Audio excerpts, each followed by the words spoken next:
From the president who watched Diana Ross miss an open goal in front of 94,000 people, to the president who made America host the biggest sporting event in world history. Not once, but twice. These are every US president who hosted a World Cup. And some of what went on behind the scenes is so bizarre, so unexpected, and so genuinely chaotic that it sounds completely made up. But every single word of it actually happened. The FIFA World Cup, the single biggest sporting event on the planet. 4 billion people watch it. That's more eyeballs than the Olympics, more than the Super Bowl, more than any championship of anything, anywhere. And the United States, a country where soccer ranked somewhere between competitive eating and professional bowling in terms of national interest, somehow ended up hosting it. Not once, twice. So which presidents were in charge when that happened? What did they actually do? And how did a country that barely cared about soccer end up being the country the entire world watched? Let's get into it. Bill Clinton, 1994. And here's the thing about how the United States even got the World Cup. Almost nobody thought it was a good idea. FIFA awarded the tournament to the United States back in 1988, a full 6 years before it was scheduled to begin. And the reaction from the rest of the world was basically one giant shrug. Americans didn't care about soccer. They had the NFL, the most watched domestic sports league on the planet. They had baseball, the so-called national pastime. They had basketball, which was in the middle of the Michael Jordan era. Soccer was what kids played on Saturday mornings before they quit in middle school. FIFA had one hard condition attached to the deal.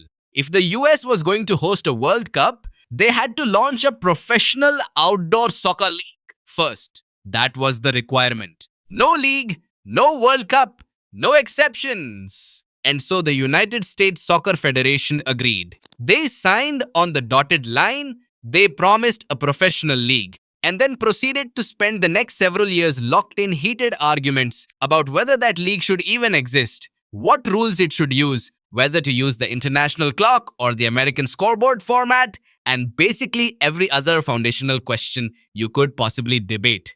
It was a committee of people arguing about how to build a house while the foundation was already being poured. The league was not ready by 1994. MLS, Major League Soccer, didn't actually launch until 1996, as 2 full years after the World Cup. FIFA looked the other way. They wanted the tournament in America. The money was too good to walk away from. So the World Cup came anyway. June 17th, 1994, opening ceremony. Soldier Field, Chicago, Illinois. 94,000 people packed into the stands under the summer sky. President Bill Clinton was there in a suit, looking comfortable, ready to witness the kickoff of the biggest thing American sports had seen in decades. Then Diana Ross walked out onto the field. Diana Ross, one of the most legendary performers of the 20th century. Former lead singer of the Supremes, global icon. Her job at this ceremony was to kick a penalty into a goal from about 10 feet away. A promotional goal that was, and this is the key detail, engineered to split open on impact so she could jog through the gap for the cameras. She missed the shot, not by a little. The ball rolled wide. Clean miss. And the goal split open anyway because the mechanism was on a timer, completely disconnected from whether the ball went in. And Diana Ross jogged through it anyway, arms out, performance smile fully intact. Clinton watched from the stands. Sir, but here's where the story gets genuinely remarkable. None of the opening ceremony weirdness mattered once the actual games began. Because something nobody predicted happened. People showed up. Like, everyone showed up. 3,538,000 people attended the 1994 World Cup in total, spread across 52 games and asterisk 9 host cities: Los Angeles, San Francisco, New York, Chicago, Dallas, Boston, Detroit, Orlando, and Washington, D.C. The average attendance per match was 68,991 people. Every single one of those numbers is still the all-time FIFA World Cup attendance record. Nobody has beaten them since. Not France 1998. Not Germany 2006, not South Africa 2010, not Brazil 2014, not Russia 2018, not Qatar 2022. The country that supposedly didn't care about soccer drew more fans to a World Cup than any nation in history. And that record still stands today. So what did Clinton actually do besides show up? He was the face of America, welcoming the world. His administration coordinated with local organizing committees across 9 cities. He attended matches. He leaned into the promotional angle.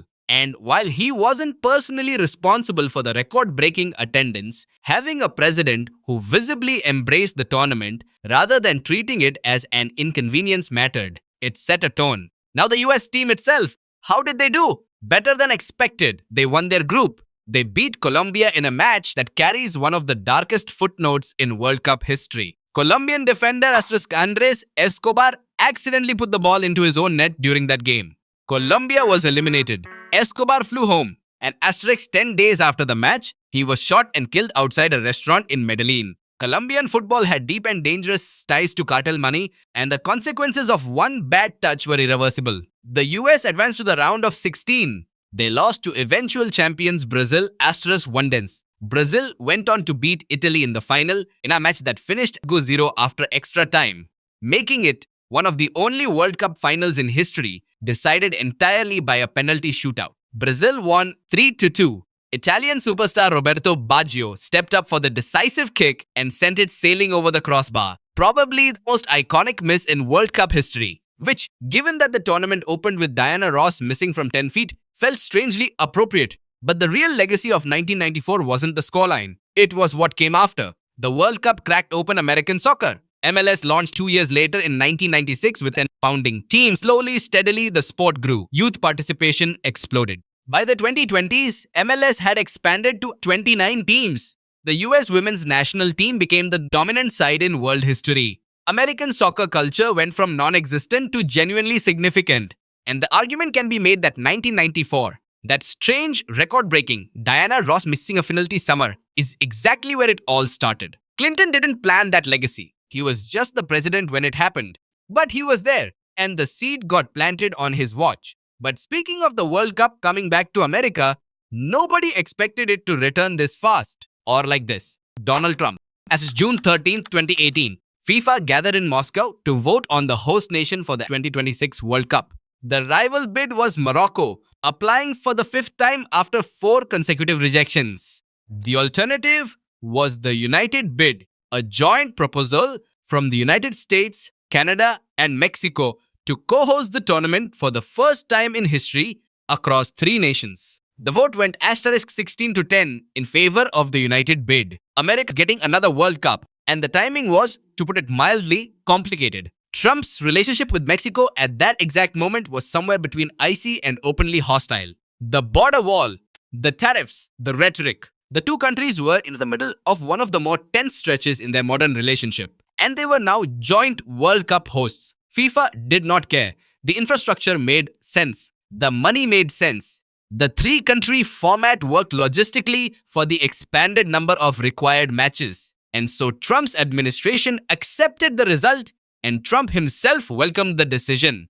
The 2026 World Cup was engineered to be the most ambitious addition in the tournament's history. 48 teams competing instead of the previous 32. 104 total matches. The United States alone hosting 60 of those games across 11 American cities. New York, Los Angeles, Dallas, Miami, San Francisco, Seattle, Boston, Philadelphia, Kansas City, and more. The final scheduled for MetLife Stadium in New Jersey, the largest stadium in the NFL, with a projected capacity of over 82,500. And when the tournament actually arrived in 2026, Trump, now well into his 2nd term, the country he'd been leading when the bid was won in 2018, was the same country welcoming the entire world 8 years later. Full circle. The scale is staggering. More teams, more matches, more cities, more eyes. For the host cities, a once-in-a-generation showcase. For the country overall, it's a statement, a massive, globally visible statement that the United States can absorb the world's most watched sporting event